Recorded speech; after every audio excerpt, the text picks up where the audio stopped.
If you are ICE, you need to watch this video so you know exactly what you can expect when this administration's term ends in 2028. You know you're breaking the law. We know you're breaking the law. We see it on video every single day. And so I'm going to read you the federal law and the state law, and you can have an idea of what you're going to be up against.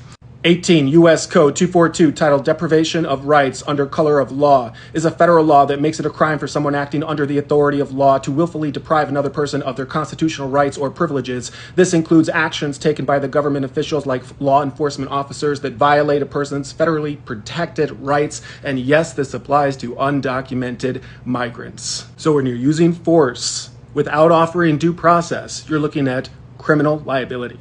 When we see the videos, tackling people to the ground, pushing them to the ground, using tasers, tear gas.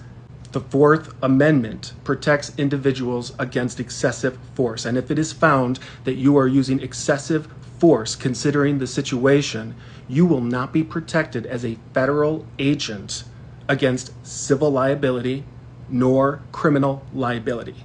And it does not matter your intent. It doesn't matter if your superior said it's okay or instructed you to do that. You are individually responsible and liable. 18 U.S.C. 1385 generally prohibits the use of Army, Navy, Marine Corps, Air Force, and Space Force to execute the laws of the United States unless expressly authorized by the Constitution or an act of Congress. Violations of this act can result in fines and/or imprisonment. And as you remember, Congress has not voted on this. Everything has been done via executive order. That's why it's so important that if you're ICE, law enforcement, the National Guard, the military, that you know the law inside and out. Because if you get an order from Tom Homan, from Kristi Noem, from Donald Trump even, that's unconstitutional, that's illegal, and you carry it out, you could personally on the hook, both civilly and criminally.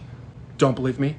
Look at Rudy Giuliani, Michael Cohen, Michael Flynn, Paul Manafort, Roger Stone, all ended up in prison.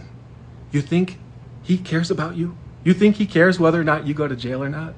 You think he cares whether or not you and your family end up being sued civilly?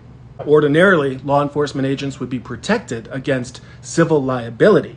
However, if your use of force is excessive and you're not going about the arrest through the proper protocol, such as stating your probable cause, such as self-identifying, and you are actively taking steps to hide it, such as covering your face with masks, wearing sunglasses, removing